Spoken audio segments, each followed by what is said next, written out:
अब इतिहास में सुनते हैं। आप एक काम कीजिए भाई साहब, हाँ हाँ एक काम कीजिए, आप एक किताब भाई साहब पढ़ लीजिएगा। नहीं, आपको पता ही नहीं है यार, आपको पता ही नहीं है भाई कुछ भी। आप जो सवाल पूछ रहे हैं आपको इसका एबीसीडी पता नहीं है यार, और आप क्रिश्चियन जूस और इस्लामिस्ट की बात करें। अब्राहम को बता दीजिए, डेविड को बता दीजिए, क्या बताना है, दाऊद को क्या बताना है, क्या बताना है उसमें, उनके बेटे क्या बताना है, क्या बताना है, उनके बेटे का नाम बता दीजिए, फिर जुडाइज्म कैसे अलग हुआ, फिर ये इस्लाम कैसे अलग हुआ, फिर ये क्रिश्चियनिटी कैसे बना, ये बता दीजिए पूरी दुनिया को, बताइए आज। भाई साहब दो बातें। एक तो ये मुद्दा जो आप ला रहे हैं, मैं पहले क्लियर कर दूं, ये हिस्ट्री और ऑक्यूपेशन, फिर पूरा धर्म का ज्ञान मैं आपको दे दूंगा, मगर जो मैं बात कर रहा था पहले वो बात कर ले, पहले मैं बात कर लेता हूं। जो मैंने 47 से 82 तक लाया हूं, पहले वो समझ लीजिए। 92 ऑस्लो अकॉर्ड तक आएंगे, सन 2000 तक आएंगे, और अभी की परिस्थिति तक। नहीं, क्योंकि ये जो धर्म का आप लाइन ले रहे हैं, मैं वापस बता रहा हूं कि अरे यूरोपियन जू का कोई अरे भाई मेरा बोलना है कि जैसे मेरा कोई अधिकार बनता नहीं है सऊदी अरेबिया पे, वैसे यूरोपियन जूस का कोई बनता नहीं है। नहीं, अरे आपको नहीं बनता है, अरे भाई नहीं बनता ना, वही तो आपको समझा रहा हूं, वो आप समझ ही नहीं रहे। मैं बोलूंगा मैं मुसलमान हूं, सऊदी मेरा कोई मतलब है क्या? तो जो बंदा यूरोप में रह रहा है जू, वो बोलेगा पैलेस्टाइन मेरा है, तो क्या मतलब है उसका? It is such a racist ideology which you don't understand भाई साहब। Let me complete what I am saying now. Ashutosh भाई मैं रोज क्लास ले रहा हूं इस पे, मैं रोज क्लास ले रहा हूं। नहीं आपको नहीं पता है, अरे भाई आपको अरे पहले मैं मॉडर्न हिस्ट्री तो खत्म कर लूं, जो आपको समझ में आएगी। मैं रोज क्लासेस ले रहा हूं भाई साहब, मेरे जितने पास किताब है ना, आपके पास 2 किताब। बात करें तब कह रहे हैं आप मीडियाबिल में जाइए, मीडियाबिल करते हैं तो कहते हैं नहीं, मैंने 1850 से चालू किया, मैं बात कर रहा था, वापस आप इब्राहिमिक रिज पे लेके गए, उसका मतलब नहीं है। पहले मुझे 1850 से अभी मैं 1980 तक पहुंचा हूं, और उसके बाद मुझे कंप्लीट करने दीजिए, फिर आपका पूरा मैं बाकी कभी बताता हूं, ठीक है? हिस्ट्री पे जा रहा हूं नहीं 4 घंटा चलाओ ना, 4 घंटा चलाओ, मैं आपको क्या 24 घंटा चला के बता सकता हूं? बताइए। मैं modern You will have to listen to me, Ashutosh bhai. You will have to listen to me because you don't know a damn about this issue. Let me tell you that. I'm going to educate you today. I'm telling you that. So let me educate you. You are debating the issue on the wrong. Let me educate you. I will have to educate you. No, it's not on the wrong track. I am taking lectures every day on Palestine. I know what I'm saying. हाँ तो सुन लीजिए, आराम से सुन लीजिए, ठीक है?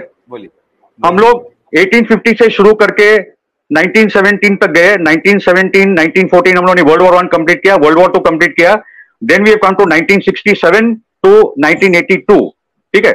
1982 में Israel ने बड़े पैमाने पे हमला किया लेबनान बेरूत पे, वहां से पूरी की पूरी फिलिस्तीन के आजादी आंदोलन को खड़े दिया, उनको जाना पड़ा टुनीसिया, अराफात लेके गए। साबरा शतीला में एक बहुत बड़ा मैसेकर हुआ, 10,000 फिलिस्तीनी औरतें और बच्चे, क्योंकि सब फाइटर चले गए थे, उनका मैसेकर हुआ। इजरायली टैंक से सराउंड किया, हेलीकॉप्टर आए ऊपर, और क्रिश्चियन फैलेंजिस नाजीज ने ये पूरा का पूरा सफाया किया फिलिस्तीनियों का। सबरा शतीला वो आज भी कैंप से मैं जाता हूं। उसके बाद क्या होता है कि लेबनान में एक रेजिस्टेंस मूवमेंट शुरू होती है हिजबुल्लाह के नाम से, साउथ लेबनान में, क्योंकि साउथ लेबनान में ज्यादा शिया आबादी है, तो एक हिजबुल्लाह मूवमेंट शुरू होता है। और 1982 से सन 2000 तक 18 साल के संघर्ष के बाद इजराइल को कदम कदम उठाकर उन्होंने पूरा का पूरा लेबनान से इजराइल को हटा दिया। ये पहली मेजर पोस्ट ने इजराइल को अपनी औकात बता दी, क्योंकि इजराइल की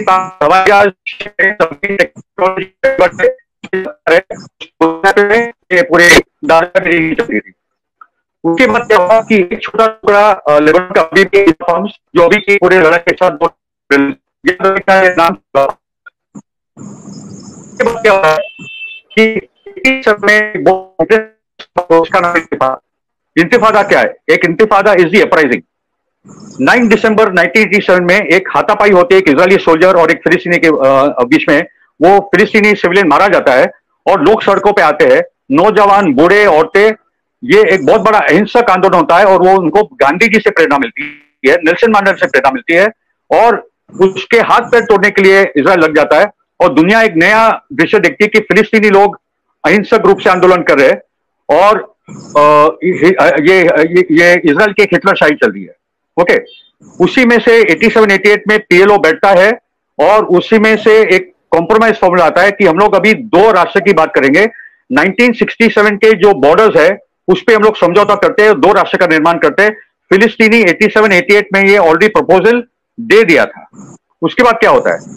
उसके बाद एक इराक की वॉर होती है। इराक के वॉर में अरबों को बुश गारंटी देता है, बुश सीनियर, ये जंग में आप मेरे साथ आ जाओ। सद्दाम को क्यों हटा गया था अगर आपको सब मालूम है, इराक की जंग में नहीं जा रहा हो। मगर इसके बाद एक राष्ट्र का निर्माण होगा और क्लिंटन के दौरान ओस्लो अकॉर्ड साइन होता है। आपको पता है यासर अराफात और यित्ज़हाक रबीन के बीच में कि 2 राष्ट्रों का निर्माण होगा और वो 2 राष्ट्र 1999 तक ये 6 साल के 7 साल के भीतर में ये 2 राष्ट्र का निर्माण होगा। यित्ज़हाक रबीन जो प्राइम मिनिस्टर थे, अराफात जो प्राइम मिनिस्टर थे, दोनों को नोबेल प्राइज दिए गए थे। मगर वो ओस्लो अकॉर्ड अराफात ने जो निगोशिएट किया उसमें उसकी सारी गलतियां हो गई। एक तो यित्ज़हाक रबीन को असैसिनेट किया गया, एक कट्टर यहूदी ने उसको गोली मार दिया।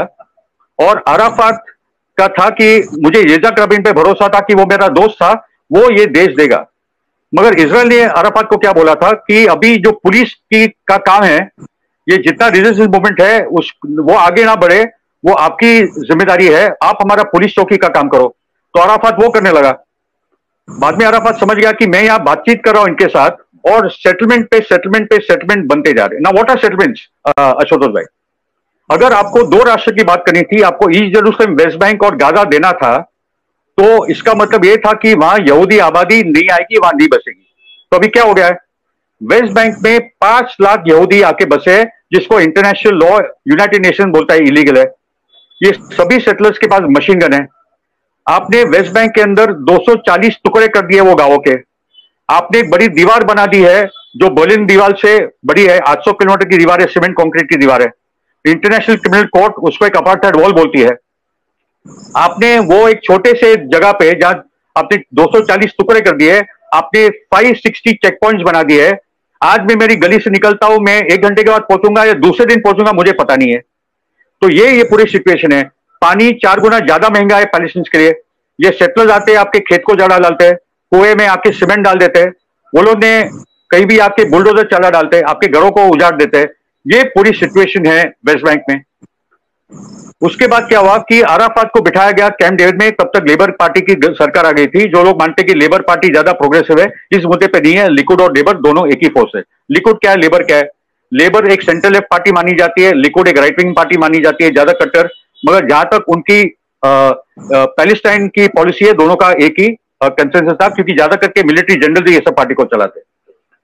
फाइनली क्या होता है कि यासर अराफात को बिठाया जाता है कैंप डेविड में, जहां क्लिंटन और एहूद बाराक जो प्राइम मिनिस्टर थे वो टाइम पे, और यासर अराफात को क्या बोला जाता है आपको बताया? आपको शायद पता है, आपको नहीं पता होगा वैसे।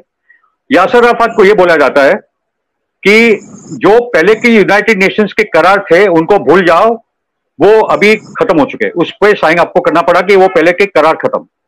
दूसरा उन्होंने कहा कि ईस्ट जेरूसलम आपका कैपिटल नहीं होगा, आपका एक अबूदीस करके गांव है वो आपका कैपिटल होगा, वो मान लीजिए। और तीसरी बात कि ये जो वेस्ट बैंक है उसमें सेटलमेंट्स रहेंगे, ये टुकड़े टुकड़े टुकड़े वाला जो देश है वो आपका देश होगा।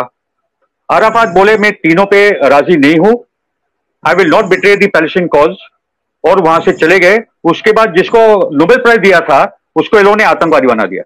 यासर Arafat becomes from a Nobel prize winner, the great man of peace, to a terrorist. ये उनका टेररिस्ट ऑफ पीस का मतलब होता है। नेल्सन मंडेला का टेरर का किताब कब निकाला आपको मालूम है? 2008 में। ब्रिटेन और अमेरिका ने 2008 तक उनके ऑफिशियल स्टैट्यूट्स में नेल्सन मंडेला एक आतंकवादी थे, ये उनका आतंकवाद का नाटक होता है, इसलिए वो झमेले में हम ना फंसे।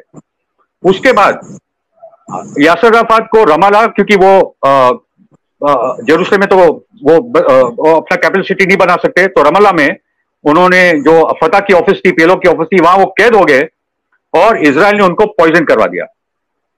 ठीक है, उसके पीछे कारण था आशुतोष भाई। अराफात वो लीडर थे जो फिलिस्तीनी राष्ट्रवाद के एक सेक्युलर नेता थे, एक इंक्लूसिव नेता थे। उनकी बीवी क्रिश्चियन थी। वो हर क्रिसमस के दौरान चर्च ऑफ द नेटिविटी में जाके क्रिश्चियंस के साथ बैठते थे। चर्च ऑफ द नेटिविटी क्या है? चर्च ऑफ द नेटिविटी वो है जब ईसा मसीह बेथलेहम में पैदा हुए थे, और वहां एक बहुत प्यारा सा एक चर्च है। तो अराफात वो जो पैलेस्टीन क्रिश्चियन हेरिटेज है वो उसके साथ रहते थे। पैलेस्टीनियन जूस भी उसके दोस्त थे, अमेरिकन जूस, यूरोपियन जूस भी उसके दोस्त थे, इजरायली जूस भी उसके। जानते थे कि जो पैलेस्टीन के साथ हो रहा है वो गलत हो रहा है। बाद में क्या होता है कि और ये इजराइल का प्लान ही था कि अगर अराफात खत्म हो जाता है तो हमास आगे बढ़ेगा और इस्लामिक जो रेजिस्टेंस है उसको बदनाम करना बहुत आसान है, क्योंकि इस्लाम आतंकवाद करके, वैसे अभी हमास इजराइल ने वो बोलना बंद कर दिया क्योंकि यूएई सऊदी सबके दोस्ती करनी, इसलिए आजकल वो सब ये नहीं बोलता, ठीक है। बाद में 2004 और 2005 में गाजा पट्टी में जबरदस्त संघर्ष होता है और वहां से इजरायली आर्मी को निकलना पड़ता है, और ये गाजा डिस्ट्रिक्ट है ना, अभी खाली आधी हमास के पास है, या जो फिलिस्तीनी लोग बसते, अभी भी आधा जो इलाका है वो है इजराइल के पास। इसलिए अभी जो हमला हुआ था वो एक्चुअली गाजा में हुआ था, एक्चुअली जो फिलिस्तीन इलाका है, ये कोई इलीगल काम नहीं हुआ था। वो पूरा यूनाइटेड नेशंस की लीगैलिटीज के बारे में आपको बता दूंगा। Okay, now the point is 2004-05 में आप हार गए हमास के खिलाफ, आपको निकलना पड़ा। 2000 में आप हेजबोला के सामने हार गए, आपको निकलना पड़ा। सन 2006 में भाई साहब उन्होंने एक बहुत बड़ा हमला किया, 20,000 इजराइल की सेना आती है लेबनान में, और उनका था कि क्योंकि इजराइल का एक बड़ा अखंड इजराइल का भी एक प्लान है, ग्रेटर इजराइल प्रोजेक्ट। उनके जो वॉल है, उनकी जो बिल्डिंग है नेसेट जिसको बोलते हैं पार्लियामेंट, उसके जो एंट्रेंस है वहां लिखा है पता है क्या? Israel from the Nile to the Euphrates, Israel on the Nile in Egypt to Euphrates in Egypt. ये तो उनका एक्सपेंशनिस्ट प्लान है। 75 साल में तो वो लोग ये सब नहीं ले पाए और अभी उनका तो जाने का टाइम आ गया है। तो देयर समथिंग कॉल्ड 80 एकर्स, उस पर मैं बात करूंगा। तो सन 2006 में इजराइल, लेबनीज हेजबोला, जो कम्युनिस्ट है, जो सेक्युलर फोर्सेज है, वो यूनाइटेड रेजिस्टेंस के सामने हार गया। ना लेबनान के पास टैंक्स है, ना हवाई जहाज है, ना शिप्स है, मगर man to man, soldier to soldier, these fighters are far better than the Israeli fighters. क्योंकि इजरायली जो सोल्जर्स उनके पास सब दुनिया भर की टेक्नोलॉजी है, उनको लड़ने की जरूरत भी नहीं है, क्योंकि हवाई जहाज से वो लोगों को मारते रहते हैं, सिविलियंस को बहुत मारते हैं। बहुत सारे बच्चे आज 30-40% जो बच्चे की